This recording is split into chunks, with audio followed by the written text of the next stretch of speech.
ఆయా దేశాల ఎంబసీ హాస్టల్లో ఉన్న మహిళలను మాతో మాట్లాడమని అంబాసిడర్ గారే ఫోన్లు ఇచ్చారు వారికి.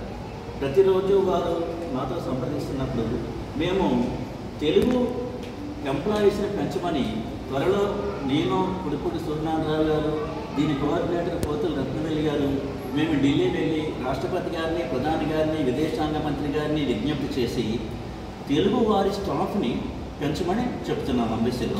ఎందుకంటే గల్ఫ్ దేశాల్లో పనిచేసే హౌస్ మేట్స్లో 90% హౌస్ మేట్స్ మన కోనసీమ సెంట్రల్ డెల్టాకు చెందిన దళితులు, బీసీలు.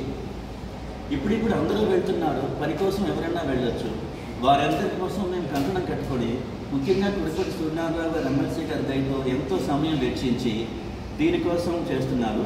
ఇప్పుడు Narsapuram bar association, Nidadavolu bar association, అలాగే స్థానిక బార్ అసోసియేషన్లు లాయర్ల గారికి మీటింగ్లు పెట్టమని మమ్మల్ని రిక్వెస్ట్ చేస్తున్నాయి. కాబట్టి ఇది న్యాయ వ్యవస్థ ద్వారానే న్యాయం జరగాలి. కాబట్టి అక్కడికి వెళ్ళిన వారికి ఆయా దేశాల చట్టాలు తెలియవు. కాబట్టి ఆయా చట్టాల గురించి కూడా ఓరియంటల్ క్లాసెస్, లోకల్ లాయర్స్ కూడా పెట్టాలని మేము సంకల్పించుకున్నాం. దాని గురించి మీడియా వారు ఎంతో సహకరిస్తున్నారు. ధన్యవాదాలు.